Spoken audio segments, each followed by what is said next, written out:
Thank you so much for joining us for this session about collecting and curating sporting heritage.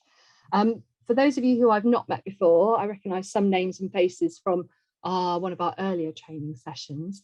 My name's Fran Stovold and I work for Sporting Heritage.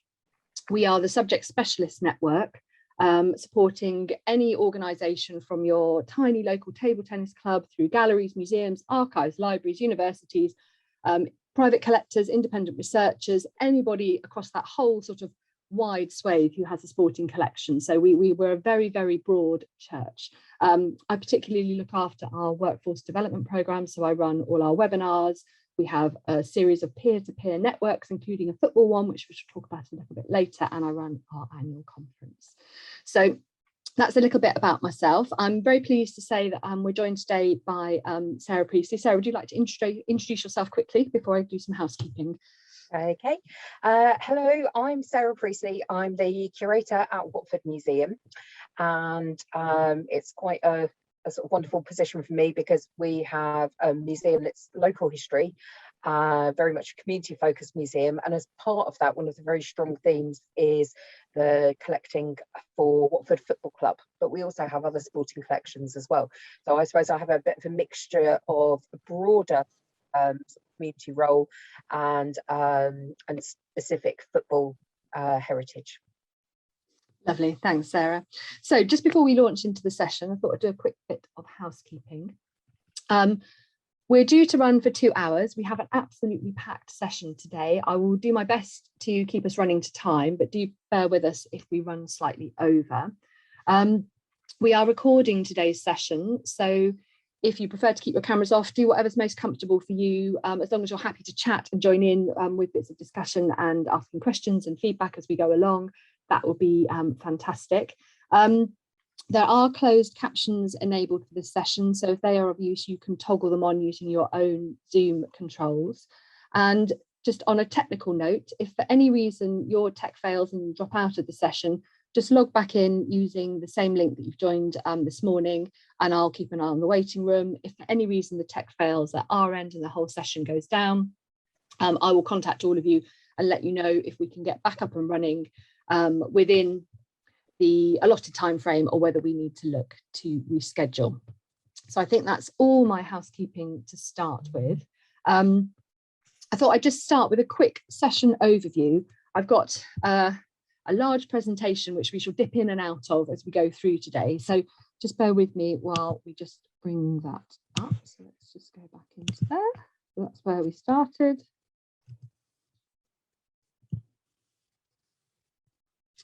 So just looking at what we're going to cover today.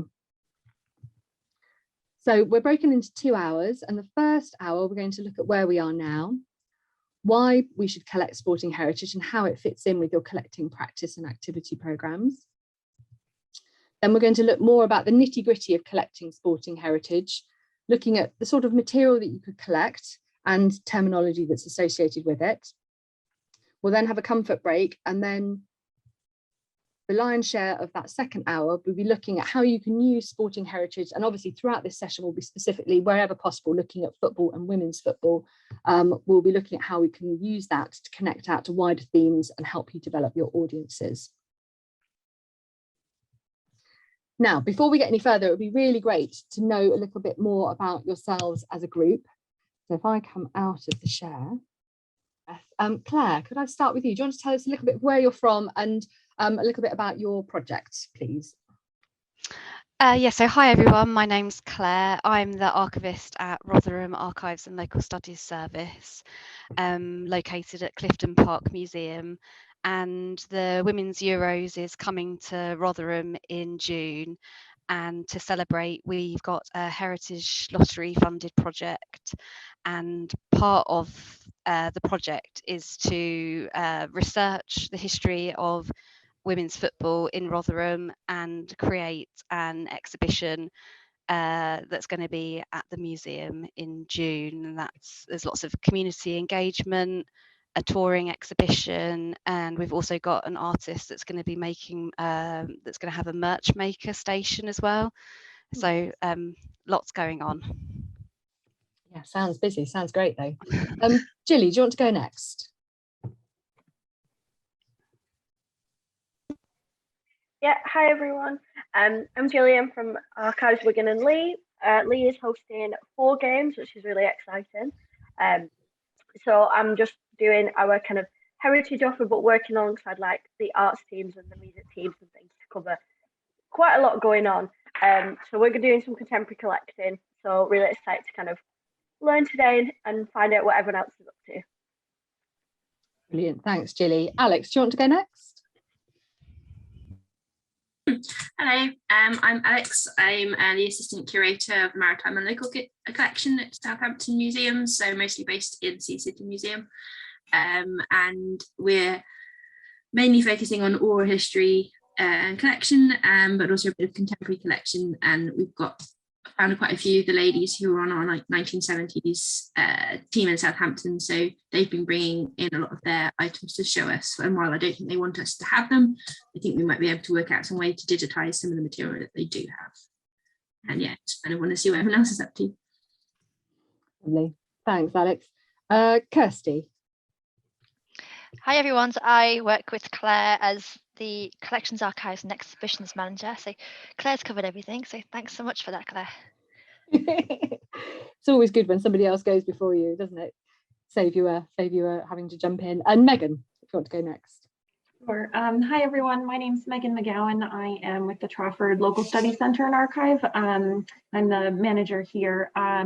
We are also hosting one of the matches. It's the first match on the 6th of July, and our arts and heritage offer will include an exhibition in, well, we had planned to have it included in our arts center, but it looks like now it's going to be included in the library and foyer of the kind of main council building here. So I'm in the process of kind of brainstorming how that's going to work.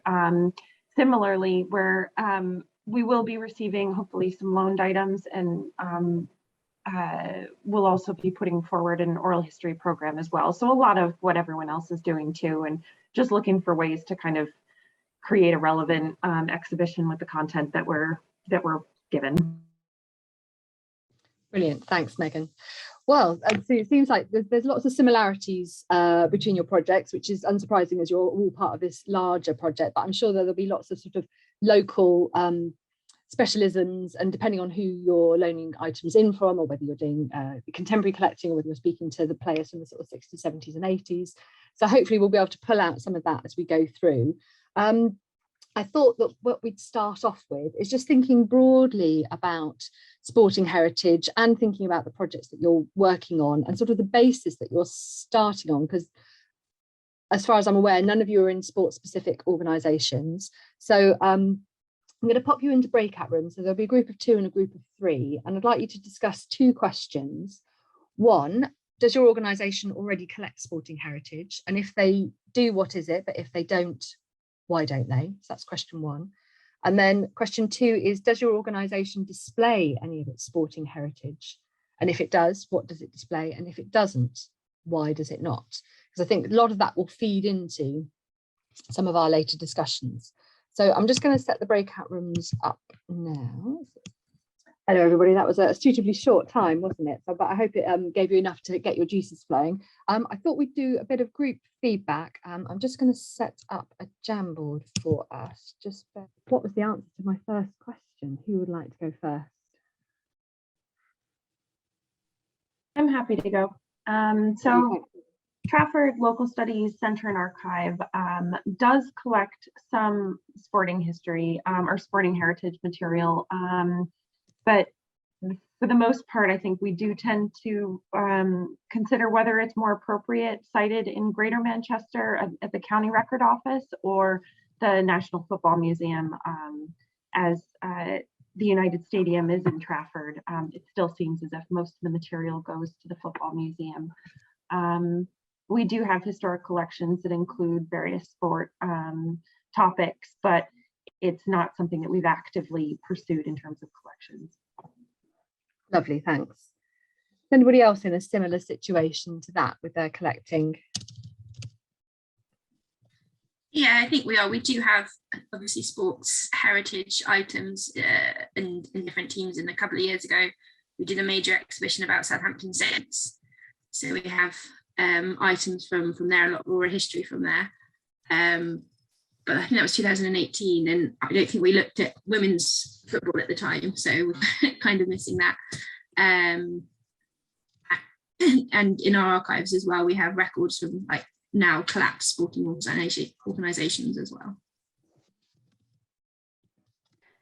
So here at Rotherham Archive, sporting heritage has been identified as a collecting priority in our most recent collections development policy, and we're just working on how we can more actively collect in this area.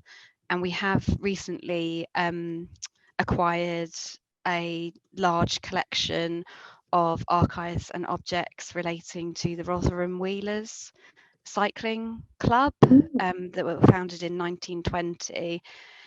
And with all the work that we're doing for the Women's Euros exhibition, there's definitely a lot of material out there in the community. So yeah, an exciting time, and you know, we're hoping to develop in this area. Fantastic to hear that it's been flagged up as a priority. Be really interesting to see how that develops. So yeah, do let Sporting Heritage know how that pans out. Oh, my sticky notes have gone all over the place. Is there anything anybody else would like to contribute?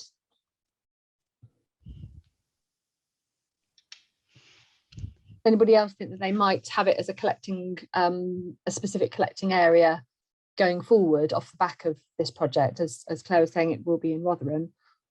Do you think it will change the way you're collecting material? I think in Southampton we're certainly keen to use it as a way to collect the women's stories before, I would say it's too late, but to make sure that we're collecting them as the stories are happening, and to make it more of a priority for actually actively collecting as well.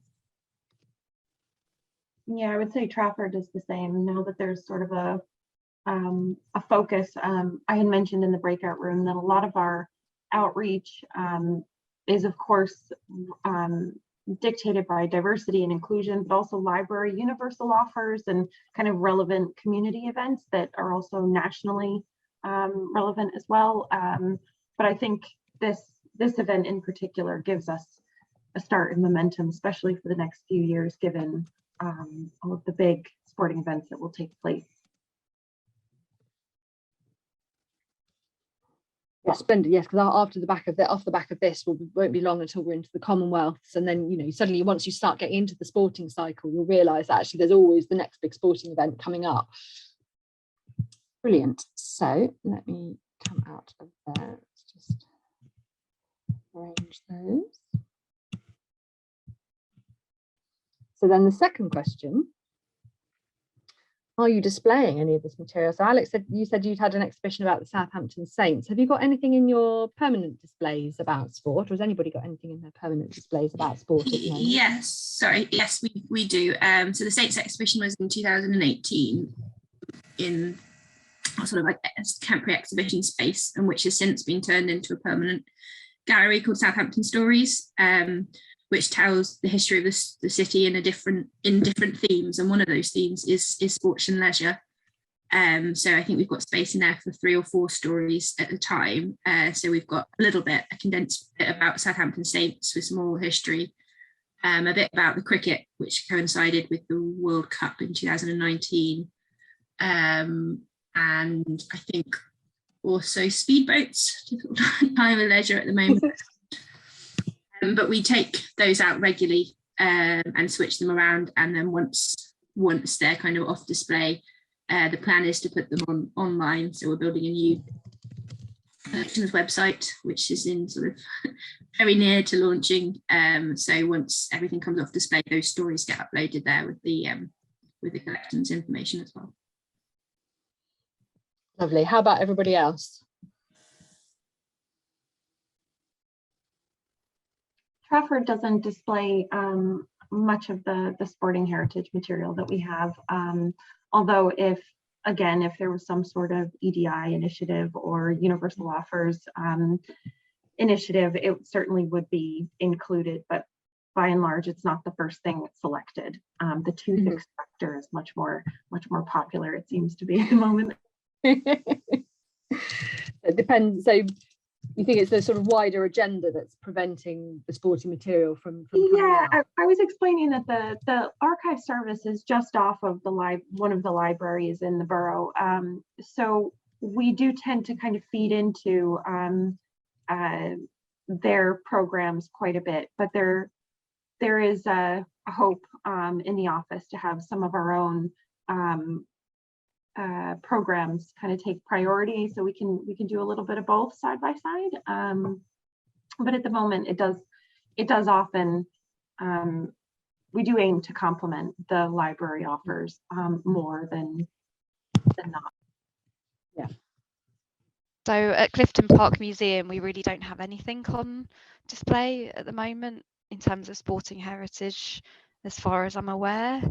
The museum focuses on kind of telling the story of Rotherham from the earliest times through to the present day. But unfortunately, yeah, we don't have a section on sporting heritage, but the museum does now have temporary exhibition space. So there's opportunities there to and the Women's Euros exhibition will be in the temporary exhibition space. This could be your pilot project to show all the fantastic audiences you could bring in by displaying sport. I've just been told by my colleague that we did have a whole gallery dedicated to sport for about 6 years, but that's no longer with us.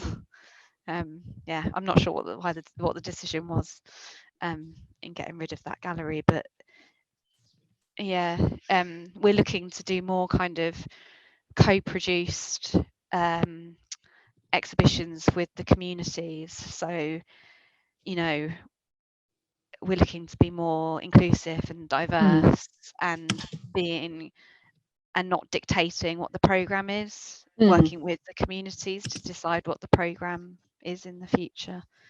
So yeah, sport may play a part in that, or depends. Yes, if you're feeding, yes, if you're developing in response to your community, yeah, you've got to let them lead, haven't you? Any other comments before we move on? Okay, well, I will save those Jamboards and circulate them. Let me just come out of that. So it's a real mixed picture as to those of you who've got sporting collections or got a selection of sporting material, some on display, some not on display, plans to do more. It's great to hear that it's been flagged up as a collecting priority at Rotherham, but sport has fared quite poorly in people's heritage collections traditionally. So I thought I'd just spend a little bit of time just talking about some of the background to that, and then we can look at how to change that. And obviously this project around the Women's Euros is going to be a key element of that. So I'll just go back into my presentation. So just putting all those sort of ideas together. So where does sporting heritage feature in your collecting practice? So sporting heritage, as I say, has fared sometimes positively, sometimes negatively in people's collecting practice. We quite often get trapped between the highbrow versus lowbrow argument. Sometimes, obviously, there's been a huge move in museums and archives and heritage in general about not wanting to appear too highbrow, not wanting to appear too elitist. Obviously, we're trying to be much more community focused, inclusive in our practice. So therefore, if you've got collections that might relate to hunting, shooting, fishing, horse racing, sometimes even cricket and rugby, things that are considered to be played by those who come from potentially, and this is a wide sweeping generalization, from a background of privilege, sometimes, sport has deemed not been appropriate to collect or display. The flip side of that coin is that particularly when you're talking about football, sometimes it's been seen as very lowbrow, and particularly the bad press. Gosh, I remember when I was growing up and there was a huge amount of hooliganism. Football fans were characterized as being, you know, thuggish and uncultured, and why would they be interested in heritage? You know, football collections, that it's not appropriate for them, you know, so they fall in between sort of two stools, and therefore quite often don't feature as a main part of people's collections. Also, when you're looking at developing your collecting policies, quite often the teams who are developing those policies and documents might not be sports fans themselves, or, as we can see on our call today, largely female, and again, slightly wide sweeping generalization, possibly not, you know, into some of the sports that are considered to be much more sort of male preserves. Again, so therefore it's not necessarily on our radar to think about specifically collecting those. So there's all sorts of reasons why sporting heritage has been marginalised over the year, and as a result the sporting heritage record is really, really patchy, and yet there's some fantastic stories out there, and we'll go into that a bit more detail as we go along. So yes, social history collections, I can't remember who's just said it, but saying talking about the story of the town, but not necessarily, sport isn't always included. Quite often in social history collections, you'll have sort of shops and trades, you'll have civic life, you'll have wartime, you'll have all those sort of, you know, general social history themes, but sport in itself as a separate theme doesn't fit in there. You may have it cropping up in an ad hoc way through leisure activities, but it won't always be a specific theme.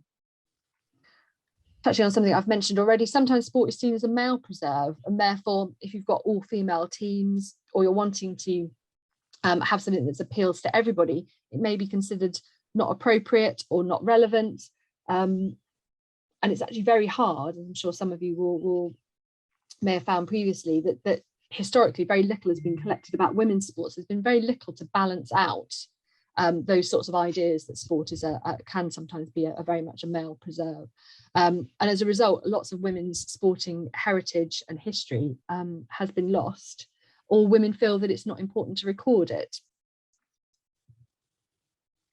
Sometimes people feel it's only worth recording sporting histories if they've got elite sports teams in their town. So if you're in Southampton, you've got the Saints, it seems natural that you record those, their heritage and their history. But if you've only got grassroots teams, or teams that play in lower leagues, or teams that don't have personalities, a lot of that can get overlooked.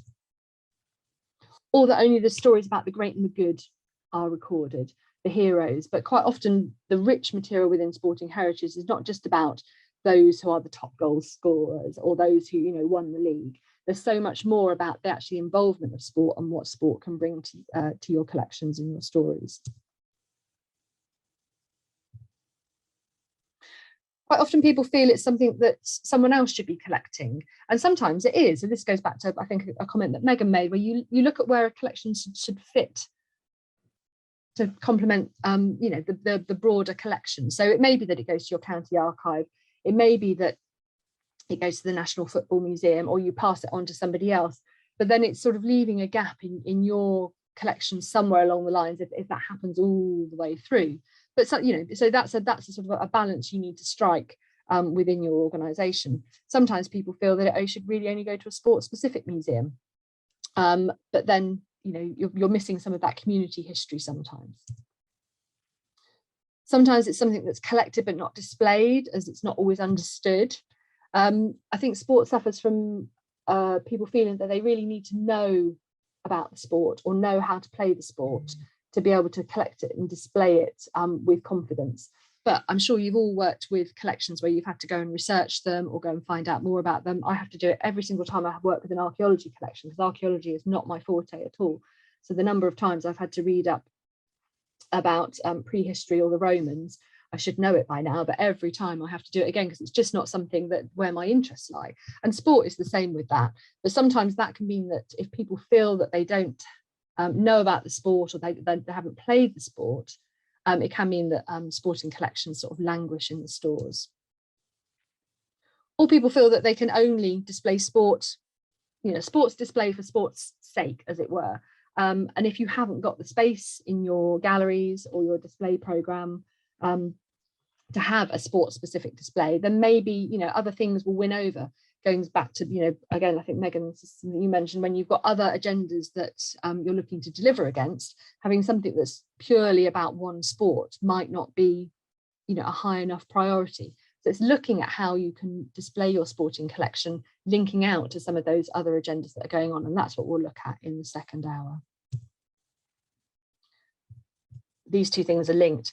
People don't always donate material because they don't see it displayed, so they don't realise that you collect sport. It's that sort of, you know, you can't display something, or, you know, if you don't see it, then you don't realise that it's there in your collection, or that people feel that they only want to donate to sport-specific collections, and that's where it should sit. And it doesn't have a place in a civic museum or a museum with a broader remit. But there's definitely a real case for, if people don't see sporting material on display, they will assume that you don't collect it. So moving on to why we should be collecting sporting heritage. Sport can be such a golden thread, and I hope this is something that will really come out as you are working on your Women's Euros project. The stories that will come out through starting off to talk about sport, and in your case in women's football, will lead you in all sorts of different directions, and, you know, come up with things that you weren't expecting to at all. It's brilliant at bringing families together. It's brilliant at bringing generations together, whether they're related or not. It brings through communities. It can talk about, you know, some of it can underpin the development of a town. There's all sorts of ways that you can go into it. You don't have to have been a player to be involved in sport. You can be a fan. You could have been a lines person. You could have washed the kit. You could have lived next to the sports ground and, you know, listen to the fans every Saturday afternoon as they came in. You could have made the teas. You could have fundraised. You could have had a child that played sport, or a husband or a brother. There's so many ways that you can have a link into sport and sporting heritage. You don't have to be a player. And sometimes people get a little bit fixated that if, you know, they're not collecting the players' stories, then it's not worth collecting. But actually, there's a whole sort of, it's almost like an ecosystem around sports. There's massive, massive network. I say it brings people together and divides people. I'm sure, Sarah, you can comment on this, how the strong feelings that people have around sport, bringing people together as a family for that sort of hour and a half or however long the match is on Saturday afternoon, or those families who come and train in the pouring rain week in, week out. But flip side of that coin is obviously it divides people as well. Sarah, I don't know whether you want to talk about how, you know, your feedback on how football has brought people together in Watford.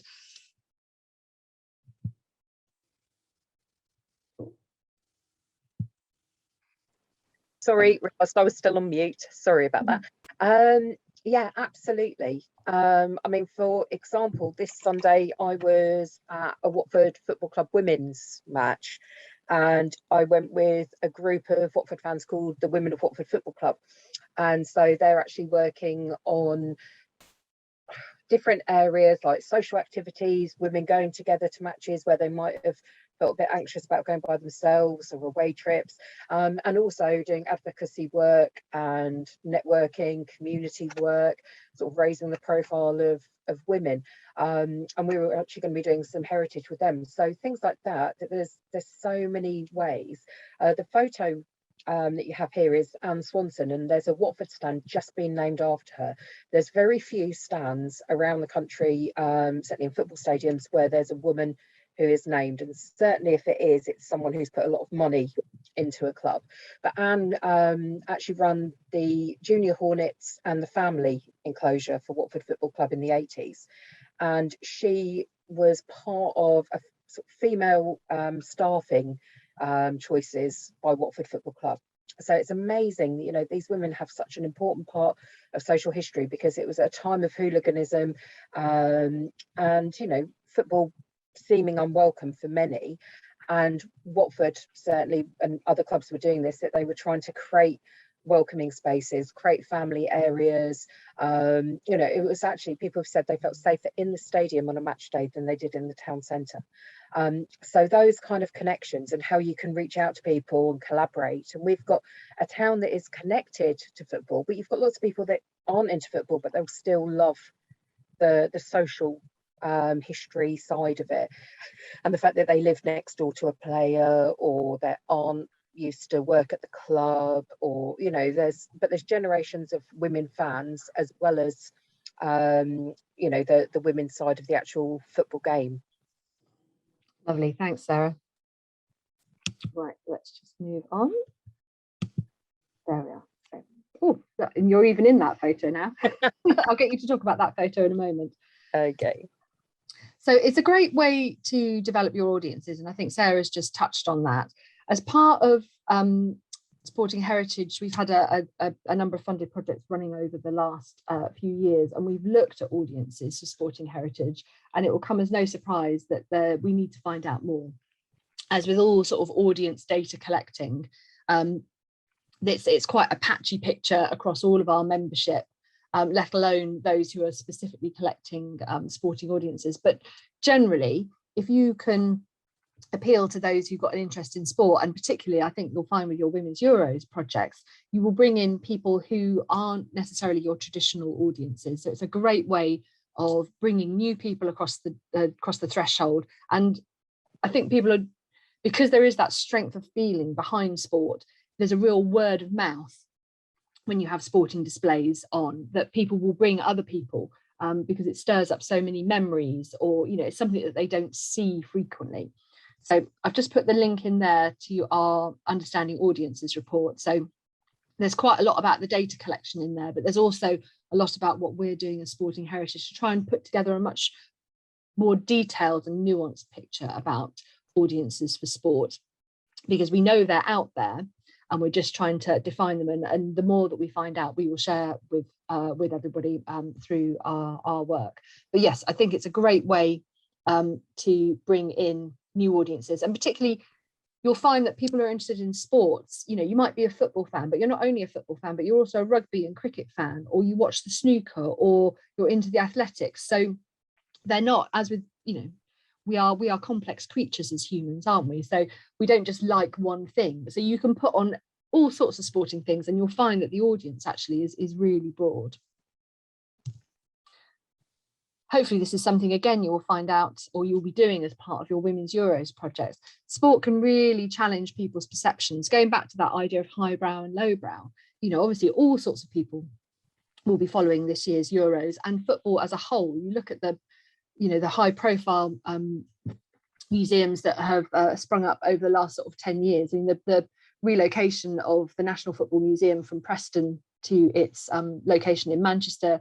There's a brand new football museum being developed in Wales. The Scottish Football Museum is well established at Hampden Park. So there's a huge sort of groundswell of support for sport-specific museums. But I think that will trickle down into sporting collections across the UK.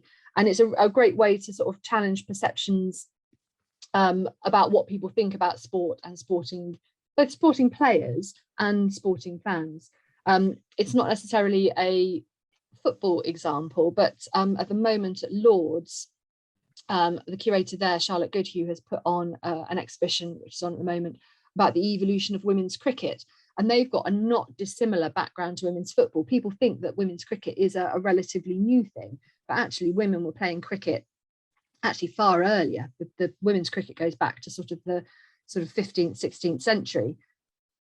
The length of history for women's football, people will assume that it's a new thing, or a lot of people will assume in the sort of the general hive mind, as it were, will assume that it's a relative new thing. But if you can track back some of those historical players, if you have them in your locality, just sort of changing those perceptions that women are new to it.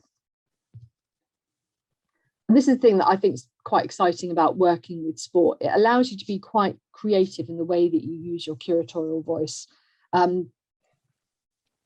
It's something that I'm going to sort of touch on a little bit later as well, but I don't know if you've seen Chimamanda Ngozi Adichie's TED Talk, which is called The Danger of the Single Story.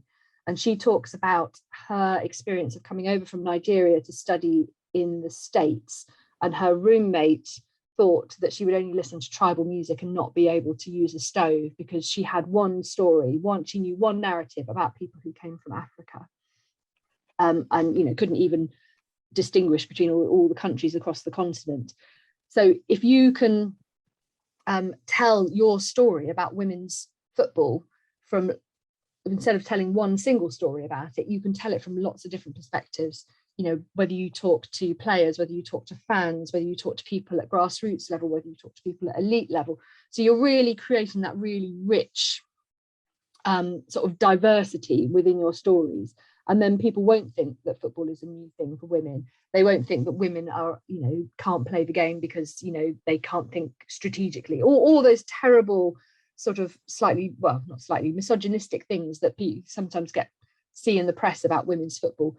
You can use your curatorial voice to really challenge those perceptions and tell something that is not a linear story about the topic. So,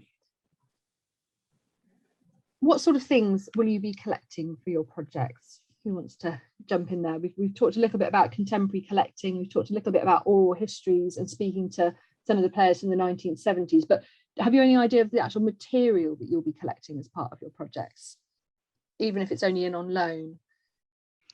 So we've taken in some collections on loan, mainly collected from players playing at elite level as well as more kind of grassroots teams, and we've mainly got kind of photographs, scrapbooks, press cuttings, lots of trophies, this type of thing, and then as part of the project we will be going back and collecting oral histories, and also I think making a film as well, potentially, of some of the key women that we've been talking to.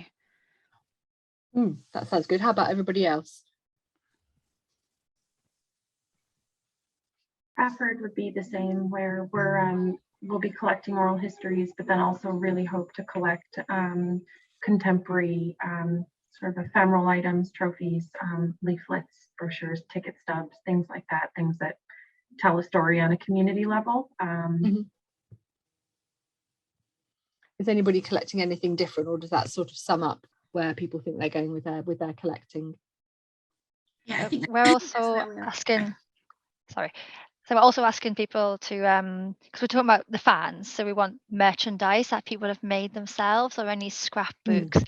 So we're asking for people scrapbooks from personally, but also some of the ex-footballers as well. And then we're looking like vast local teams, if they wouldn't mind donating one of their footballs and also their kit as well. So I think so far we've approached 14 teams, and we want to show like all of the support that goes into the grassroots elements of the games, and thinking about everyone who supports, like with the cups of teas and washing the kits and all the community spirit. So we're going out and asking them as well. Yeah, that'll be fantastic. I think you could probably end up with a wealth of sort of family photographs, and photographs that sort of span the generations as well. You get lots of sort of families where sons and daughters continue to play or continue to stay involved with the team. Alex, were you going to say something? Just to agree really, and to talk about kits that we're learning from the clubs, and also quite a lot of the 70s players have their original kits. I'm not sure, one of them might have their England one, but I'm not 100% sure on that. I can remember. They've got bits and pieces from there as well. Lovely, thank you. Yeah, it'd be fantastic if people are happy to loan their original kits. We had a Paralympic sports man give one of our keynote speeches to our conference last year, and I was chatting to him in advance, and he'd competed in several Paralympic games, and he was saying that they'd moved house recently, and he had bags and bags and bags of kit that he'd been given from various sponsors for various games, and he said, oh, nobody really wanted them. They were just, just old, not very trendy tracksuits, so I just put them in the bin. I've just kept one or two, and you can imagine my face sort of was in absolute horror. He said, oh, I just didn't know anybody who would want them. And it's not knowing that, there would have been museums, who had covered the Paralympics, who would have absolutely bitten his hand off to have some of that kit. And he said, oh, some of it only wore once, some of it they gave us so much, some of it was never worn. So the once you start, asking people for things, you'll find all sorts of things come out of people's lofts. So looking at, I thought I'd sort of just spend the last bit of this first hour just looking at sort of collecting in its broadest sense. And I've used the National Football Museum collections online, and I've spoken to their collections manager, who's a lovely girl called Vibeke Cullen, about the breadth of their collections. So that's the link to their collections pages, and we'll come back to that in a moment. But I was looking at sort of the differences. There is no hard and fast way to collect, and obviously you will all come from organisations that have collecting policies set up, and you will also have curatorial preferences within that. So there's all sorts of shapes and influences that will allow your collection to grow alongside obviously the needs and parameters of this project.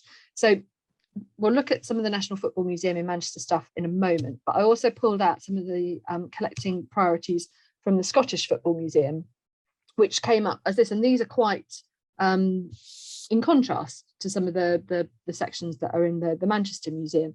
I won't read them all out because they're all there for you to read, but it's really quite broad in its way of collecting.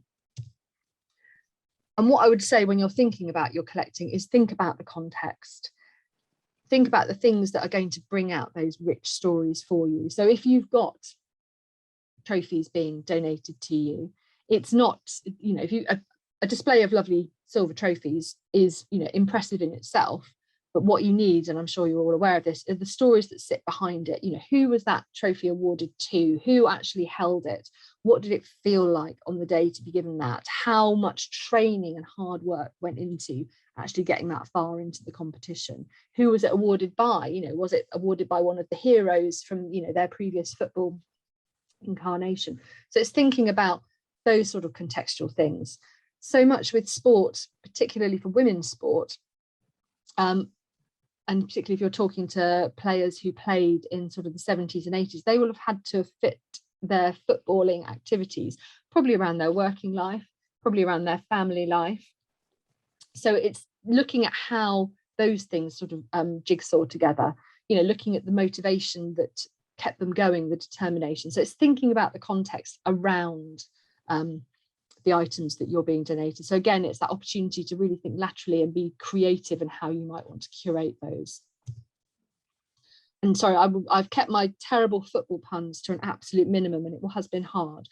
It is a game of two halves, but it's also, most importantly, a game of two teams and multiple perspectives. So we've already talked a little bit about multiple perspectives, whether you're a player, whether you're a fan, whether you're, you know, part of the backroom team. And I know that if you're talking to women who played earlier on, that there might not have been, you know, all the different roles in those football, you know, that you would expect in maybe a more elite team now, but lots of people will have worn lots of different hats. It may be that the captain of the team also, you know, drove a minibus and washed the kit. It may be that the person who made the sandwiches also put the nets up.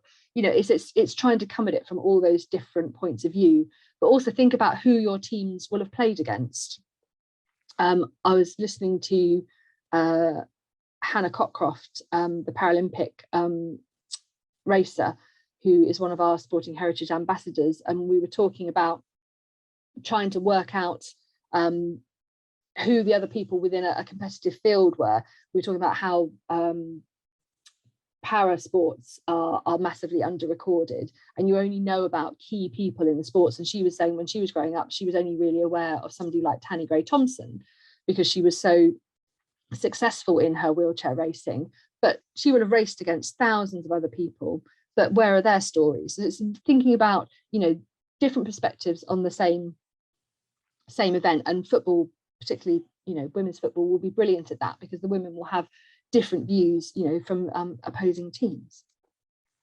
So going back to the National Football Collection, no, we'll just jump onto that in a moment. So you'll be pleased to know that, or maybe not, that there is no master thesaurus for football. So when you're looking at cataloguing your football items, there is no go-to thesaurus. So you can choose terminology that fits into your own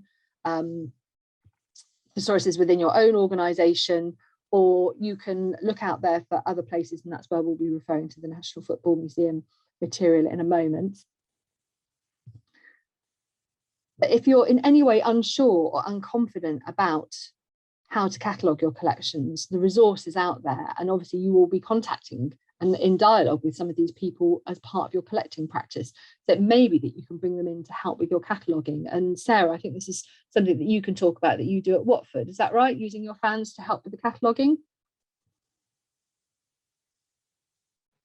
Sorry, again, I'm on mute. Absolutely. I think it's a really good way of connecting with people. One thing that you're dealing with is you're dealing with fans, you're dealing with fanatics, people who've got A huge amount of enthusiasm and passion, and also a lot of knowledge. So we actually have a history group WhatsApp where sometimes I'll just put a call out because we've had an inquiry. One time I was actually in a dementia session, and there was a lady living with dementia whose father played for Watford Football Club, and within 5 minutes I had photos of her father that I could sit and chat with her about, because people just are that eager. So the next stage of that, we've been utilising volunteers, and they've been enjoying it as well because they just love having access to the collections. So it's a really mutually positive relationship. But now we're getting to the stage where we're doing things like cataloguing, we're digitalising collections as well. So they're working on things there, and also gaining access to what are not our collections but our private collections or items held elsewhere, and sort of trying to bring things together for a kind of broader use and enthusiasm. So it's wonderful because you get people who, you know, I'm a football fan and I've been curating for quite a long time, but I'm still learning. And these people, they're not offended by you asking. They're actually super excited. They either love a football fan or they love someone who's got no knowledge, who they can absolutely sort of smother with their attention. So there's no shortage of people out there, we've found. Lovely, thanks, Sarah. Yes, and there's nothing more satisfying, is there, than sharing your passion with somebody else, whether they know about it or whether, like you say, they're a bit of a blank slate, and you can tell them all that key information. And that would be I can't remember who mentioned it earlier, but talking about going down that route of co-production, it may be that if you want to use sport as a topic for co-production, that's a great way to bring, you know, the fans in or community groups in who know about that particular area of sport or women's football or whichever sport you choose. And then, you know, you can train them up from sort of the ground up, from the cataloguing idea up to sort of curation and activity programming, however, you know, whichever direction you want to take it in. And we found, sorry, I was just going to say that we found that was actually a really lovely way to connect to the football community, was to put out a question and ask people for help, and to make ourselves, you know, I suppose, quite vulnerable on it. And some of the people were telling us how terrible the museum had been in the past or anything like that, but in a really positive way about how they wanted to do things in the future. So you might get some very honest replies, but at the same time, the co-creation route is so exciting because, again, you get so much more than you would have ever put on the table. And I know people have said here that they're looking at their museums being led by communities and what people are interested in. This is a really exciting way you can achieve that. Lovely, thank you. So just the last thing on sort of actually collecting, we run, Sporting Heritage runs a series of peer-to-peer support networks, and one of them is our football network. So if you want to join up, follow that link, and we meet 3 or 4 times a year and just catch up on what everybody else is doing, share problems, people looking for things. We normally have a subject, a focus for each meeting. So our last meeting was actually on the Women's Euros, and talking about what everybody was doing in the run-up to all the activity this summer. So, and you can always just be on the e-list and just keep a weather eye on what we're doing, and then attend as and when there's a topic you're particularly interested in. So that's sort of a whistle stop into collecting. I thought, just going back to the National Football Museum, when I was talking to Lisa and Jodie, who I spoke to before we put this session together, they were talking about really trying to get a handle on the breadth of material that you might want to be looking to collect. So I've used the National Football Museum as a little bit of a case study. And what I've done, and I won't go through it all in detail now because it's more there as a reference, is they collect over a number of themes. So they have artwork, decorative art, film and video, toys and games, ephemera, equipment and kit, medals and trophies. Now, I appreciate your collections may be categorized in different ways, but they're sort of the overarching topics that they've used, and then this is the sort of the material that they've got within those. So I've gone through each section, pulling out all the different types of things, just so that you can just have a feel for it. And some things they've only got 1 or 2 of. For example, they've got Jimmy Hill's chair there, so I don't think they're actively collecting chairs, but they had a chair that had a specific relevance to a prominent football personality. They've got quite a lot of material because they're the National Museum that relates to George Best, so they've got his painting box easel. But again, I don't think they're actively collecting other people's sort of painting materials unless it's got a strong connection. So that's their decorative art. That's their film and video holdings, toys and games, their ephemera. And I don't know if anybody knows that if there is so one of the things on the list there is obviously match attacks. So I don't know if anybody knows if there are Women's Euros trading cards being developed for this year and whether they relate to any of your host cities. They would be a fantastic thing to collect. So it's worth keeping an eye out for those. I know that people have already talked about sort of ticket stubs and scrapbooks and things like that already that come up in this. Equipment and kits. And then lastly, medals and trophies. And I hope you can see from those lists there's nothing terribly technical. When you look at their descriptions online, they haven't used particularly technical information. Obviously, you can collect, the real sort of technical spec of kit and equipment, and, particularly where you've got winners' medals, you can collect all of that again. But that's where, your fans will be able to come in and provide support if that's not information that you have out there, and particularly with women's football, where it's an under-collected area, and it's not one of those things that you can sort of just pop to the shop and get a book about it. There's a limited number of books and resources about this area of sport, so some of it won't have been recorded, so the only place to go back to are the grassroots clubs or the women who played or members of their family. So think of trying to create the fullest record that you can, historical record in its broadest sense as part of your project, because you are sort of treading new ground, because this information and these collections just don't exist anywhere else at the moment. Right, oranges for half time, as we are dead on our first hour, I hope. Oh, 2 minutes over, that's not too bad going. So let's take a comfort break. So this second hour is really providing a library of examples and different things that you can explore, some of which I hope will be relevant to your projects, and some hopefully might just be sort of food for thought for other ways of collecting and using sporting heritage. So I'm just going to jump back into my presentation and we'll work our way through. Some of these topics we'll talk about quite briefly. As I say, there's quite a lot of material to get through, and some of them we'll pause and discuss more. So if there's a particular topic that you'd like to talk about more, do raise your hand or jump in. And there's some examples. It's one of the reasons why we have Sarah with us today, that there are some fantastic examples from Watford Museum on a number of these strands. So we'll talk about those in a bit more depth. So how does sporting heritage link to wider themes? So now we're thinking about not displaying sport in isolation, but using football as a lens or vehicle through which we can view or explore different topics. And hopefully this will provide you with sort of the confidence and ideas to link it into those sort of wider agendas, some of which we've touched upon in the first hour. So for the purposes of this presentation, I've broken it down into 4 broad areas.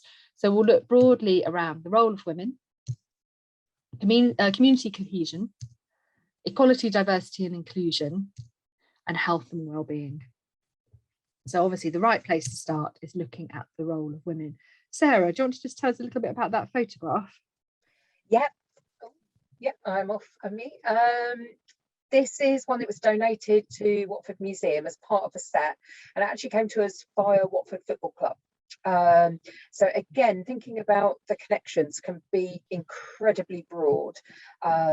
For us, we work with the football club, the community trust, the fans groups, the football academy. We also work with a charity called Kit Aid, who actually could be fantastic. And if you do, when you said Fran, about people that have got huge amounts of kit, that might not be, you might not need 55 replica shirts from the same season, but there are charities that take them and distribute them. So, and actually we've had things from them, and this shows Watford what was Watford Ladies, what's now Watford FC Women, and this is a photo from the 1970s. We're at the moment working with people within the club. It actually took us a while to kind of build up those connections. But we're working with people that worked in the club. We're putting call outs for people who were in this photograph or played for the team. They were actually coached by a very popular local character as well. So there's lots of really lovely stories that are coming to the fore. Lovely, thank you very much. So football provides, particularly around this topic, the opportunity to explore themes such as marriage, motherhood and family life, working life, the professionalisation of the game, all sorts of prejudice, sexism and gender roles, and personal life. So, and equality of opportunity. So there's a number of these topics came up in our oral history questioning session, which if you have the opportunity to go back and look, I know Gilly, you were part of the session and Megan, you were there for part of it. We talked about how, some women who had may have been, playing quite a lot of football were expected to give up when they got married. You will come across women who were juggling, family life alongside their playing life, alongside their working life. How did that all, hang together? We've all grown up in a world where, women are told that you can have it all. In the 70s and 80s or before, it definitely, that balance wasn't there. I'm not saying the balance is there now, but, it was a different shade. Sorry, Sarah. No, it's cheeky me, but that's really just reminded me of something that we were discussing at the weekend, that actually Watford Football Club women are semi-professional. So these are women that are quite often juggling families and jobs and football still. So depending, and they play at the championship level, which is the second tier. So most of the teams they play against are fully professional, but that's still, depending on the level, a massive challenge out there for women. Yeah, no, brilliant. Yes, it's wrong to assume, yes, that all women's teams now are either fully professional or, that women aren't trying to juggle other aspects of their life. That sort of links in quite nicely to around the professionalisation of the game. Even the elite players now, it has happened within their playing careers that the game has become more professionalised. So again, talking to players who have played not within the last sort of 5 to 10 years, you'll be able to sort of map that changing professionalisation of the game if that's something you want to look at. Obviously, the prejudice, the sexism and perceptions around gender roles are going to come out naturally. Scrutiny of people's personal lives, we'll touch on that again a little bit further on, and equality of opportunity, being able to actually just being allowed to physically play the game, or how determined are you to play this game when people say that you shouldn't be playing it for whatever reason. So I thought I'd just profile a couple of people just as examples. So this is Lily Parr. She was a pioneer player based in the North, and she sort of defies lots of preconceptions about women's football. So Lily played a lot of football, was very sporty as a young child. She was scouted for this famous ladies team called Dick Kerr Ladies, which is part of the Dick Kerr company.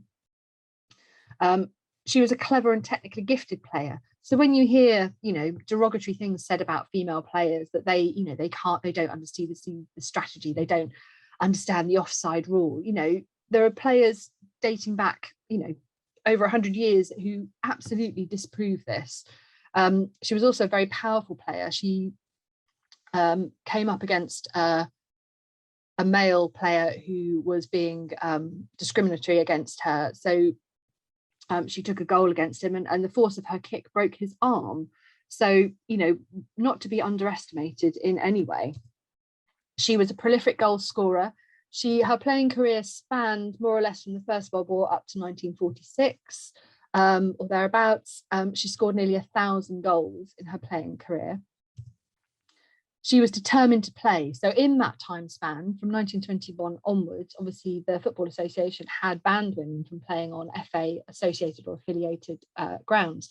But Lily and the Dick Kerr Ladies, and they later became known as something else, and other teams of their ilk, continue to play and continue to draw enormous crowds. So there's a huge determination to keep playing in that face of the FA ban.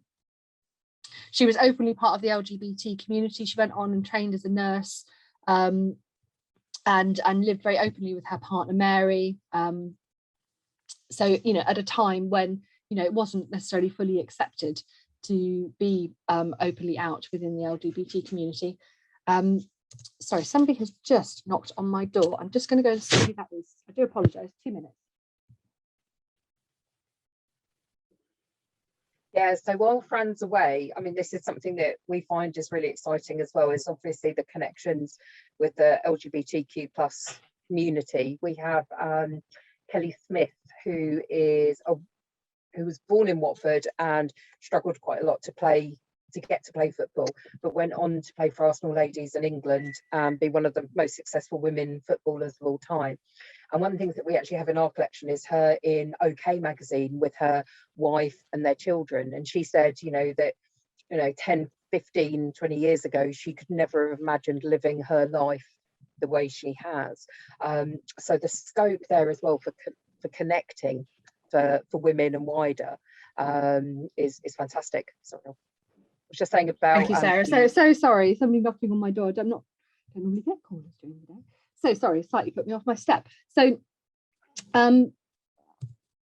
there is a link to Lily Part in the Hall of Fame. She was the first woman to be inducted in the Hall of Fame at the National Football Museum in Manchester. And there's a fantastic, I wish we had time to play it, but this session is so packed. There's loads of fantastic films I'd love to show you as part of this. But there's a fantastic film. It's about 5 minutes looking at Lily's career and particularly looking at it and its contributions to LGBT pride. So I would highly recommend that as well. So, you know, there's all sorts of aspects to Lily's life. Obviously, football was right at the heart of it, but it links out to so many other different themes, of which, you know, football is the vehicle through which you can reach some of those. Using a different example, and this is one of my Sporting Heritage colleagues, Julia Lee. So this is actually a rugby league example, but I wanted to particularly pull out with Julia's career. She had an incredibly successful life in sport. As a child, she wasn't allowed to play the game that she loved, which was rugby league. But when she was 17, she was dared for a fiver, as she says, to apply to be a referee. And she applied with a letter that was just signed J. Lee. And there was much consternation when she was accepted and they realised that she was a woman. Julia was the first qualified woman to referee in the men's game, both in the UK and in Australia. And her records within the rugby league refereeing world have not been beaten. So she's still a complete pioneer within her sphere. She retired in 2002. She was injured as part of a game, but has gone on to have this incredibly successful career after sport, but still, you know, taking that love of sport on with her. The poster at the top there that's called Ref, her story inspired a play which toured called Ref, looking at women within ostensibly a man's sport, looking at the prejudice, looking at gender roles, and a fantastic quote on the bottom of the poster there.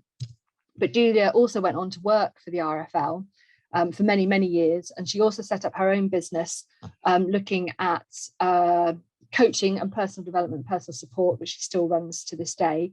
And more recently, she secured £90,000 from the National Lottery Heritage Fund to go back and fill in some of that sporting record around the England Lionesses for rugby league, because a lot of their story has been missed. And it's looking back to those women who were capped. So she's keeping that sort of sporting determination alive with the projects that she's doing. And there's a link to an article about her. And she's a brilliant public speaker. If you ever hear her speak, she speaks really well and is very funny and very self-deprecating about what has been an inspirational career. So it's looking at, you know, you'll be talking to women who football was a big part of their lives, but what did they do? Did they take some of those qualities that they learned from football on into their later life? Did they continue to be involved in the sport with the clubs that they were involved in? Did they, you know, have they gone on to support other people, whether it's within their family, you know, is it sons and daughters? Is it, you know, working for like the trust or something that, you know, like the things that Sarah was mentioning? They've gone on to support the sport in a different way, or taken the qualities that playing women's football gave them into their later lives. So I think there's interesting things from a curatorial point of view when you're looking at storytelling that can be explored there. So we've touched on this already. So this is the line, the infamous line that was used by the Football Association in 1921. The game of football is quite unsuitable for females and ought not to be encouraged. And there's obviously a huge amount written and discussed about why the Football Association actually banned women from playing. And a lovely poster there, courtesy of Nick Jones, who's the football officer at Wrexham Museum, where they're developing a whole new Welsh museum of football. They've lent us that Dick Kerr poster. So if you're talking to players who played in the 60s, 70s and 80s, the impact of the ban will still be felt very acutely by them. The ban, in theory, finished 1970, 1971, but the legacy of that long sort of prohibition of women playing football still carries on today. So again, if you want to sort of, it's an interesting story to be traced about the legacy of the ban and how that has changed on successive generations of female footballers. So obviously not being able to play at FA grounds or affiliated grounds has affected and slowed down the professionalisation of women's football. It has hindered women's ability to train. Though we had some great conversations in the oral history session where we were looking at where women might have had to pay to go and train or pay to play matches. And if you were juggling football and working and running your family, that maybe there wasn't the spare money to go and do that. So maybe you were, just having a kickabout and then going and playing matches on the weekend. So there's issues around quality of coaching that women face in a way that the men's game less so. And then also types of contracts. I don't know if any of the players who you'll be speaking to or any of the other people involved in the sport will talk about sort of the types of contracts that they were asked to sign and how that has changed over the years. So looking at the role of women more broadly, and I think Sarah's touched on this already, do you want to just talk a little bit about a bit more about your Women of Watford project, Sarah?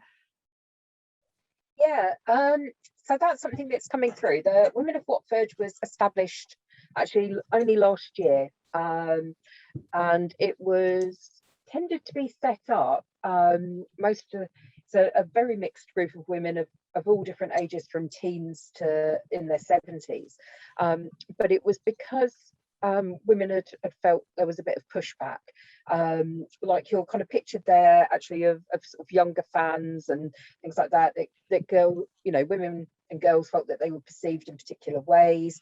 There was the feeling of being unsafe sometimes at matches, even, and this is only something that I found out at the weekend, that Watford Football Club has got toilets that if you try and get in there and your cleavage is anything above a B cup, you get your boobs grazed every time you try and use the ladies' toilets in one of our stands.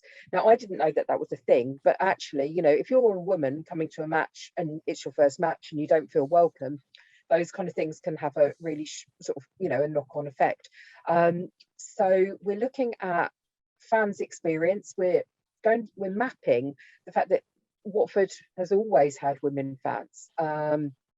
It was something that the club actively encouraged in the 70s and 80s as part of their sort of like family and inclusive offer, and still does today with their EDI sort of standards. But we found it goes back, we found photos from the 1920s with lots of women in them, and that's really exciting for us to be able to sort of tear down some of the stereotypes that women weren't into football, that women weren't interested.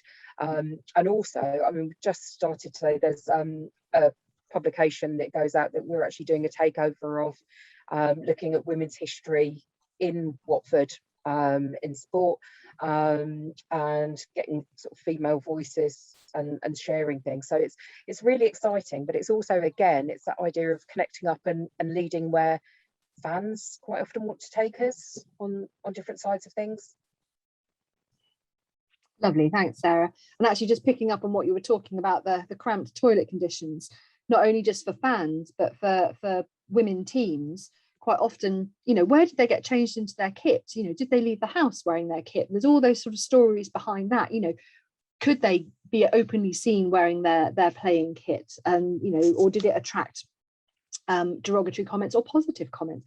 You know, quite often if they were playing at grounds that were, you know, primarily used by men, there might not have been women's changing facilities, let alone women's toilets. So there's all sorts of stories that can support the items that you'll be collecting and curating that will really resonate with not only female players of football, but I think female players of sport, particularly in the sort of the 60s, 70s and 80s.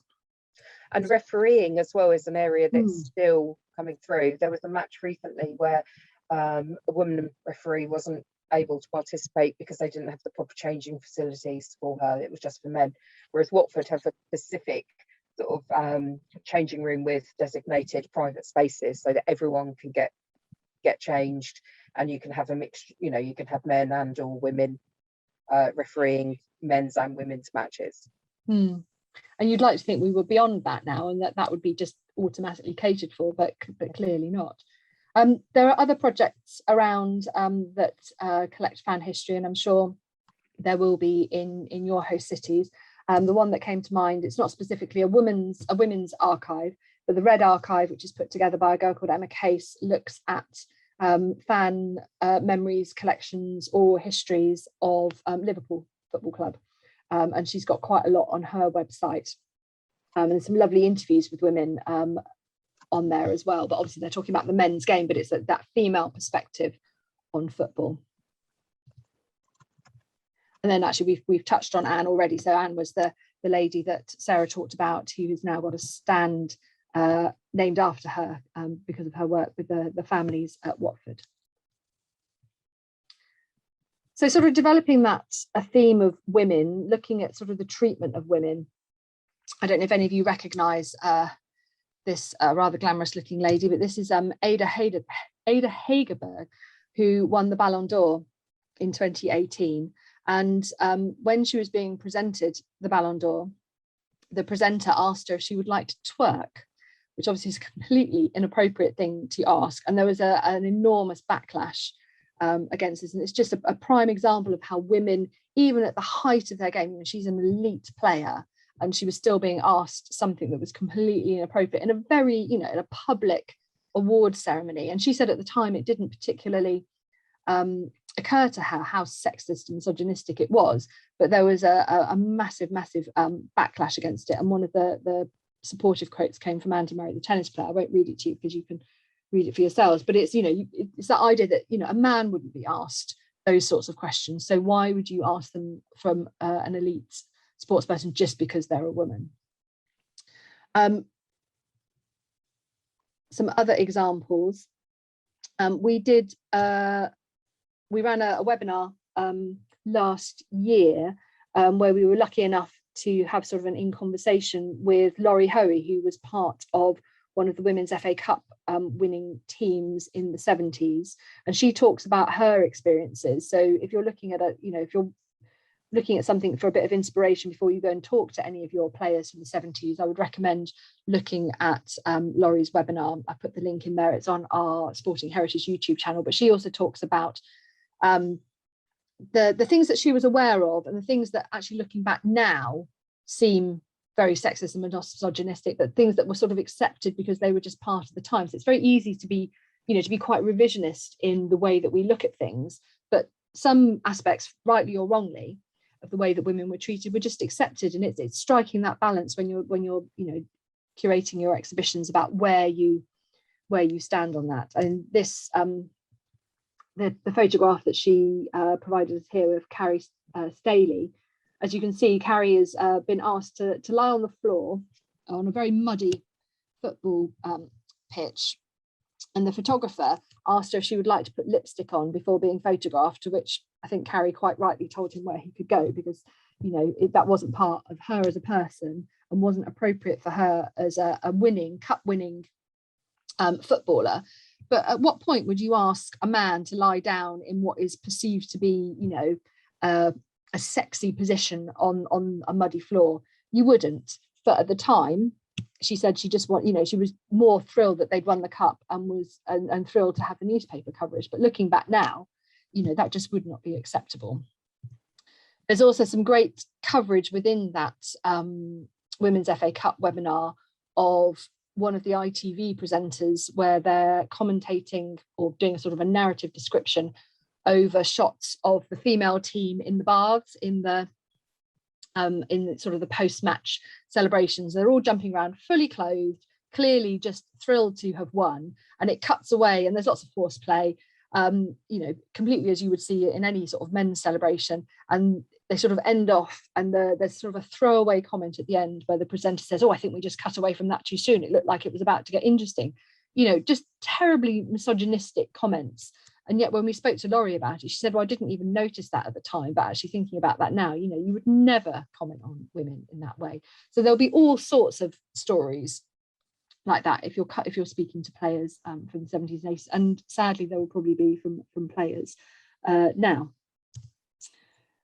There's also, I'm going to touch on it briefly, obviously there's developments in kit and equipment and what women have worn, but the most prominent one from recent times, which is a non-football example, is the Norway beach handball team, who were penalised for not wearing skimpy bikini knickers in their match. They dared to wear cycling shorts, and there was a line in the policy saying that their kit and equipment should be there to enhance their performance, and yet they were heavily fined by it. And I think Pink, the singer, actually offered to pay their fine, whether she did in the end, but it was a significant fine for wearing what was deemed to be the wrong equipment. But why women need to wear bikini style knickers instead of shorts to play at elite level, regardless of what level they're playing at. So there's a link to a New York Times article about that. So there's all sorts of sort of themes that you can pull at. And then the last one on this theme, I love this quote from Mia Hamm.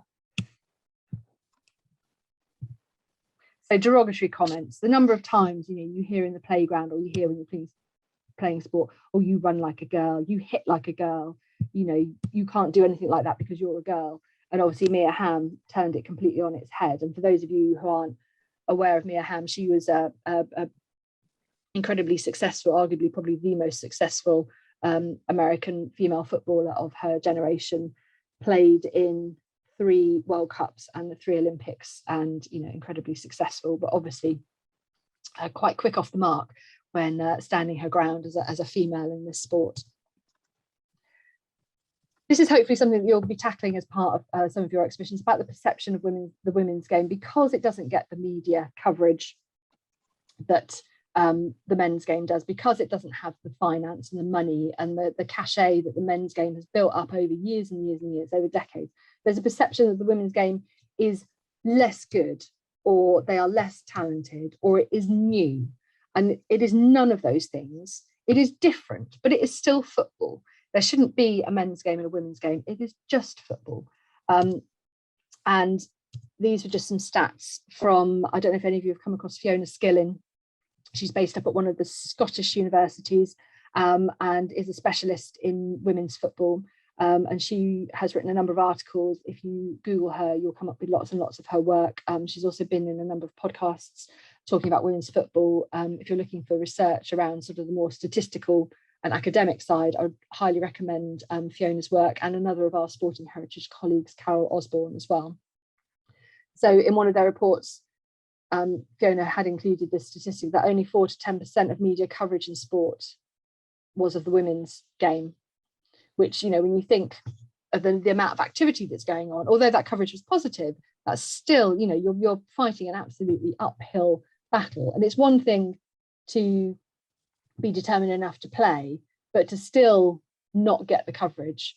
And I know hopefully that will change with the Euros competition this year. But as a result, the development of the sport, when you think about the FA ban and the media coverage and the finance and support that's put in at all levels of women's football, means that the development of the support has been uneven. And then I think as a result, the knock-on to that is how we've recorded it within our heritage collections. And I think it's come out in some of the things that we've talked about today. It's very uneven and very non-linear, and it's quite often marginalised.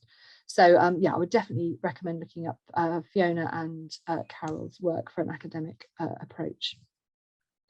Something close to my heart, because I'm a Man City fan. They ran a campaign a couple of years ago called Same Goals. And again, it's about there is no boys football, there is no girls football, it is just football. A goal is a goal, it doesn't matter who it's scored by. So there's some quite interesting stuff on their website about that.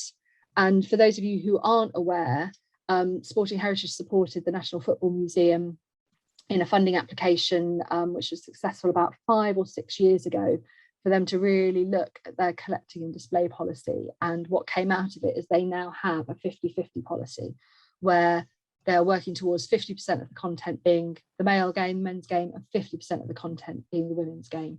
And that policy is being adopted across other sporting museums. I know when I spoke to Nick at Wrexham, that's definitely the approach that they're taking with the new Welsh Museum, the National Museum for Football in Wales. So, and it's quite apparent when you go around the National Football Museum in Manchester now, there are women incorporated in almost every aspect, and it's really, you know, it's really lovely to see. Obviously, there is still more male coverage overall, but it's, you know, this is going to take a long time to change. So those are some ideas around the role of women and how women have been treated and perceived within the game. I thought we sort of broaden that out and talk about community cohesion. And this is something that we've already touched on already, about how it can bring people together.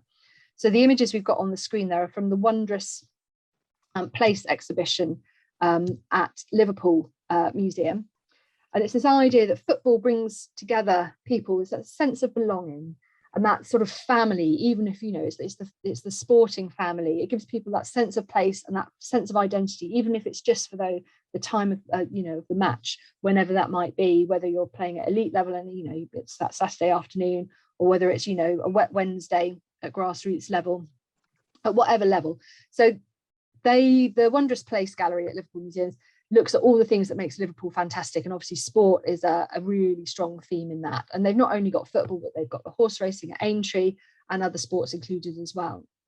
So the red shirt and the annotated sort of jacket are linked to the Hillsborough disaster, and the jacket on the right hand side is Bill Shankly's overcoat.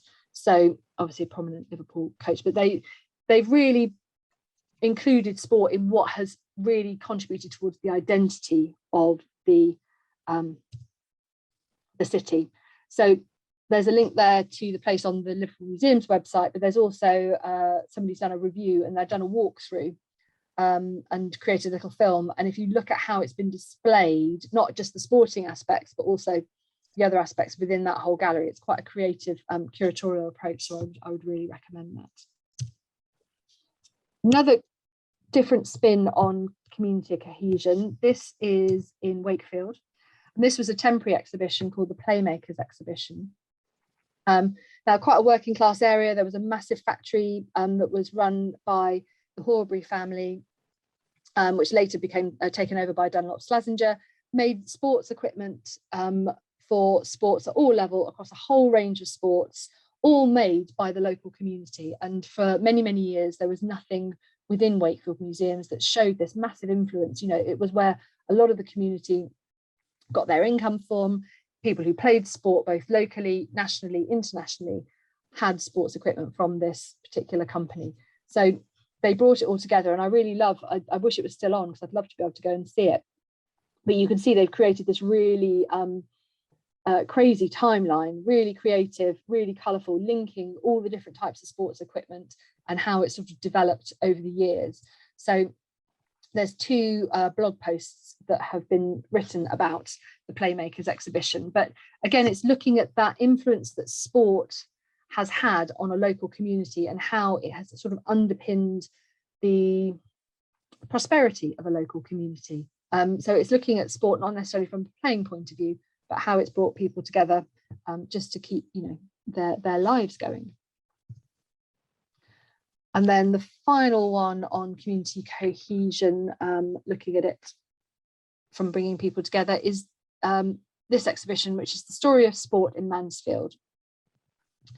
So this exhibition looked at all different types of sports. So they took an absolutely broad umbrella approach to the exhibition and had probably upwards of sort of 15-20 sports included. And again, there's a link to a website there, but they linked it with participation. So you could go and try all the sports that were mentioned. And it was all about why all this sporting activity was making Mansfield a great place to be. So again, it's that sense of pride, that sense of place, sense of identity really coming through, you know, in absolute spades. So moving on to equality, diversity and inclusion. So this is a topic that we've already touched on, being a real sort of driver for people's programs and programming. This is an exhibition which was put on at the H&M House Museum at Thetford, and they worked with their teen history club to put together what it was like to be somebody within the LGBTQ community in previous years. And they had one of their key exhibits was a scarf from Justin Fashanu, so the first openly gay footballer in the Premiership. So there's a link, and that YouTube link talks, it's the teens talking about how they put the exhibition together and who they worked with. So again, it's a way of working with new audiences. It's a way of bringing in new audiences and approaching, you know, what wouldn't necessarily be considered a traditional theme for sports. Sarah, you're up. Would you like to talk about the Proud Hornets? Yeah, I mean, this is something that I feel is really, really important when we're looking at why we do sporting heritage, is the scope that we wouldn't have otherwise. So, you know, we're telling the whole story of Watford as a town, and that includes people of colour. You showed the slide earlier for the Trailblazers. We wouldn't have actually known there were people of Indian origin living in Watford had they not have played football. We'd not have had the photographs of them. So we were able to tell stories, everything from human trafficking through to sort of, you know, experiences and LGBTQ. So it's very much a hidden history within our collections. Most of it was very negative, things like workhouse records referring to punishments where people being caught together. So for us to have a very positive spin on that and to have something to connect with people coming into the museum has been fantastic. So Watford's chairman from 1976 was Sir Elton John, who is obviously well known as a gay icon, and he actually came out the same year as bisexual, and later changed that to being gay. But he is so well known, but it meant obviously Watford fans, for example, were sort of very much subjected to gay chanting and sort of homophobia and things like that as well. And when the Proud Hornets, so there's amazing sort of interesting histories there, but the Proud Hornets were set up a few years ago. I saw that they'd been established, so I reached out and actually became an ally member, and I do go to their activities and events, and they host things at the museum. We co-host Pride events for Hearts Pride. We get involved in London Pride with them, and we're actively collecting. And in Valentine's Day, we actually had a really lovely event with the Proud Hornets, with staff working at Watford Football Club, helping to connect them with their history of EDI, everything from the women's role in the game to LGBTQ, and giving people that connectivity. And we found it's fantastic because we've done not just things for LGBT History Month, but throughout the year. And there's always something now on display in our football gallery that is LGBTQ related. And that's one of the easy areas that we can introduce things with the museum. So, yeah. Lovely, thanks Sarah, that's great.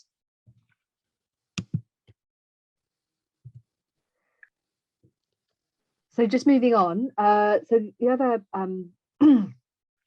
this is an area that's a bit like with the women's football history. It's been under recorded. So this was one that I've really struggled to find an example for this session, particularly thinking about women's football and how disability has been portrayed, unless we're talking about sort of para sports. And I looked even on the English FA website, they've got policies around para football, but there didn't seem to be a huge amount of activity. And I looked broadly across heritage and across sports and really struggled to come up with examples of that. So, and that's been the findings that we've had as an organisation within Sporting Heritage, that not only is women's sport massively underrecorded and underrepresented within the historic record, but disability sports are even more so. So if you come across disability stories, please record them, because they are so valuable and they just do not exist. And we are really still at the very much at the beginning of our understanding of how disability sports have developed, and in particular women's disability. So if you come across them, yeah, please record them and celebrate them. So taking a different slant on EDI, so looking at religious beliefs. Now this is Dana Abdul Karim, who's one of our new Sporting Heritage ambassadors. There is a lovely In Conversation film with Dana on the Sporting Heritage website, which I've put on there. She speaks so eloquently about her experience and how her passion for sport. Now Dana started off being a football player.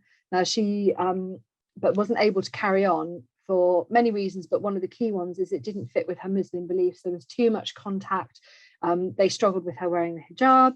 So she then looked around for other areas of sport that she could play, which would fit with her beliefs and her approach. And she now is a player for England Rounders. So we've developed some educational resources around her role within England Rounders. She's now one of our Sporting Heritage ambassadors, and as I say, I would really recommend looking at her In Conversation. She also, when she's not playing Rounders for England, she's a PE teacher and talks, so it's a really inspiring person. Again, it's that idea of people who are playing at national level, who are taking sport into their lives and becoming sort of role models for others, and so that other girls, I think she talks about, so other girls can see her playing, so that if they they can be inspired. So it's that idea of sort of standing on the shoulders of those who came before you, so you can see yourself there. If you don't see yourself in a team, whether that's locally, nationally, internationally, how do you know that you are valued within that sphere? So yeah, hers is a great example of that.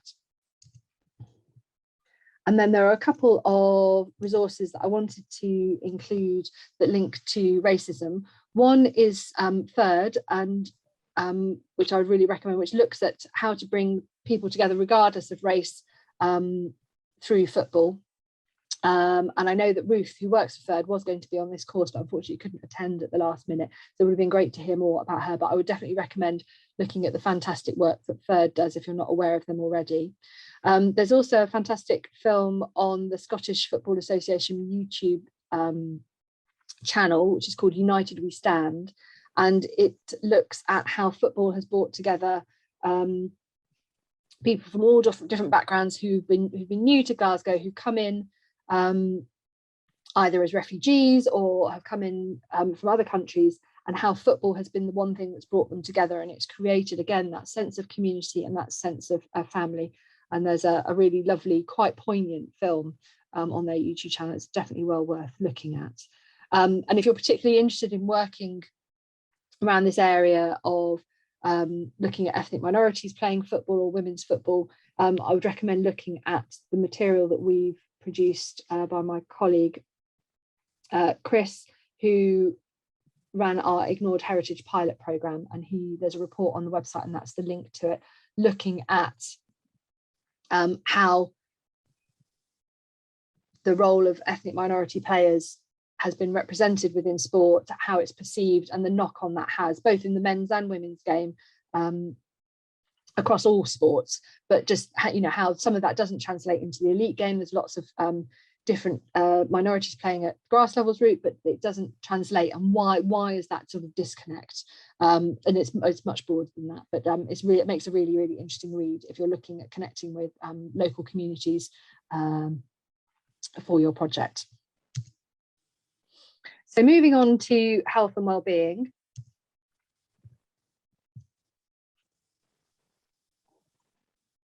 Particularly if you're talking to players who have played, well, we can all reminisce, it doesn't even have to be of a substantial time ago, but sport is a fantastic subject for reminiscence. And I put some links in there for the Football Memories Scotland project, who've done some fantastic work around bringing groups, particularly of older people and older people starting to suffer from dementia, and how football has really enriched, being able to reminisce about it and talk about it has really enriched their quality of life. Because of the outstanding work that they were doing with the football memories in Scotland, we commissioned some of the people involved in that project to put together a memories handbook for sporting heritage. So if you're particularly looking at memory gathering in the sort of the reminiscence or dementia area, I would really recommend looking at that. It's got lots of sporting examples, including a lovely one given by one of our directors, Hugh Dan McLennan, who is an authority on shinty, and they had taken some shinty sticks into a care home in Scotland, and a gentleman who had been very unresponsive for many months, and who the carers felt that really he was very, very withdrawn. They showed him a shinty stick, and he managed to walk down the corridor with a carer supporting him under each arm, and he actually held the shinty stick as if he was still playing. And they said they hadn't seen him so sort of really invigorated for as long as they had known him. So that sporting connection and that muscle memory of how you hold a shinty stick, which for those of you if you're not familiar with shinty, it's a bit like a cross between hockey and lacrosse. Sadly he's passed away recently, but he's one of the examples given in the memories handbook of how you can really bring people's memories to the fore, and again improving the quality of their life, even if it's just for one session. More resources that we've developed as Sporting Heritage. Again, there's all the ideas around sportsmanship and their sort of moral codes that you get with sporting activity, and the One Kind Word campaign is something that we linked in, so looking at acts of sporting kindness. There's a range of educational resources there across a number of different sports. And then finally, on this health and wellbeing slide for this one, looking at, again, through the Scottish Football Association, they've done a series of short films with young women called Football Saved My Life. And I've just put in this one from Isla, where her mother had had a stroke. She was a football player, but her mother had had a stroke, and her mental health really suffered to the point where she was having suicidal thoughts. And she talks just so passionately about how football was the one thing that really helped her through. And there's a number of young women talking about the importance that football had in at really difficult times of their life. So I would really recommend that series. They're only a couple of minutes long each, but yeah, really, really poignant and well looking at, and just that testament to the strength that sport can have, and that resonance and meaning that that sport can have in people's lives. And I hope that will come out in some of the projects that you're working on. So this links back to participation a little bit more. This is an example from Scotland, again, a non-football example, but again, looking at how you can maybe pull on things that you have in your collection to inspire participation. This is a painting that's been on loan to the Scottish National Portrait Gallery, that they worked in partnership to secure funding to conserve. And then to celebrate that, they had a curling match actually within their great hall. So if you can see the flyer, they are actually curling there with Michael Goodfellow. So a real contrast for an organisation which is quite traditional, from the outside, but actually doing something that really brought people in and brought the painting to life. So it's bringing new understanding to your collections if you can link with participation, and then that sense of well-being that comes from participating in an activity. So I've just put the links in there. Imogen Gibbon, who's the Deputy Director of the National Portrait Gallery in Scotland, talks about it as for Sporting Heritage, and talks about how they put that project together in that YouTube link. And then finally, on health and wellbeing, it's a fantastic way to use sport to look at overcoming adversity. Sports people, and hopefully this will come out again, as I say, in the women that you speak to and those who are linked to the game, have a huge amount of resilience. So this is Hannah Cockcroft, MBE, who's a wheelchair racer. Growing up, although she was interested in sport, she didn't play sport, and it was only when she was at secondary school that she came across another disabled young person who asked her what sport she played, and she said, well, we don't because we're disabled. And this young man had lost both his legs, and he took her to her first, I think it was basketball possibly that she played first. And then there was no stopping her, and now she's a 7-time gold medal winning Paralympic athlete. So and again, we've done an in conversation with her, and she just talks about her journey and the role that sport has played, even to sort of trying to overcome how you train during lockdown if you want to keep your elite status, and how they built a gym in their house. It's all that sort of thinking laterally to do what you feel strongly, that you feel passionately about. And I think that sort of theme of overcoming barriers and overcoming challenges will be a theme that crops up within your work with the women that you're going to talk to. Yes, so that, yeah, just picking up on those. So yeah, in the way that it will for women who played during the Football Association ban, and even girls and women playing now in the face of criticism or derogatory comments. And the other idea, this idea cropped up when I was actually working on a project that was linked to cricket, but I think it's equally relevant to football. It's the personal qualities that people develop in addition to sort of the resilience and sort of perseverance. But when you're in a team sport, you're both required to work with everybody else that's on the pitch, but you also need to finally sort of hone your own personal skills. So it's developing those sort of transferable skills and how people have sort of taken them on into their wider life. I love the idea that you need to be good at the game as an individual, but you also need to know how to be part of a team. And I'm sure we've all come across people in our working lives who are good at one thing and not the other, and vice versa. But if you're a sports person, you need to sort of master both of those things, regardless of what level that you're playing at. So that's sort of been a whistle-stop tour through many, many themes that we could link to with sport. Let me have a look. I'm conscious of the time, so we don't quite have time to go back out in breakout rooms. But if I stop the share, I'd love to hear if there's anything within that whistle-stop tour that will inform how you might take your projects forward. So is there anything, how is there anything in there that you think will be applicable to your projects?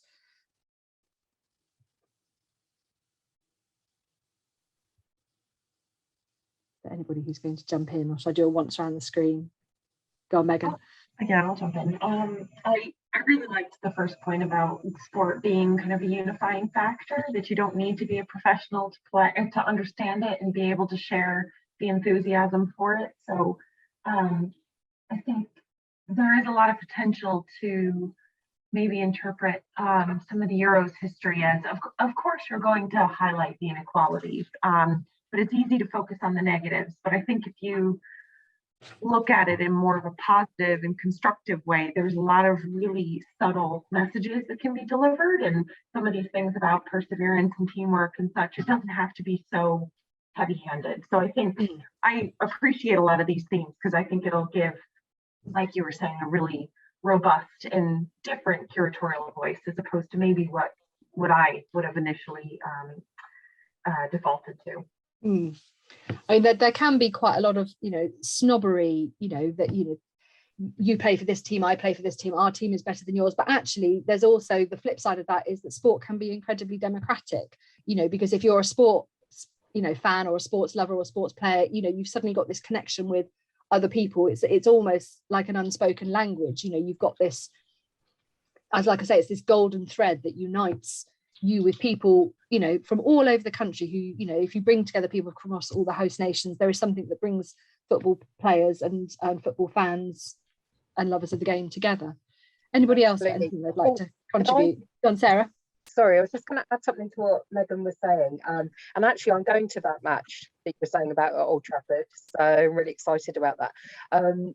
Is having been to sort of smaller matches, but also been to things like the FA Cup, Women's FA Cup, seeing so many women, seeing little girls in football kits, seeing kids in their, not just replica ones, but the ones a lot of times the children will wear the clubs, the teams they play for, is really inspiring as a woman. And to try and collect some of those memories, there are the negatives, but to also see how far it's come and see stadiums full of, you know, families and girls really feeling like they're on top with something is something to make sure you don't miss out on that fantastic opportunity for gathering images and memories and things like that as well. Yeah, and it's very empowering, isn't it? So there's so much in terms of the narrative and the ways to look at it and collect it. So I'm excited. I think it's great. Brilliant. Is there anything else anybody would like to say before we come to an end?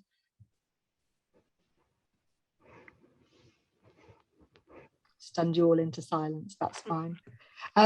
So what I will do, so thank you very much for your time this afternoon.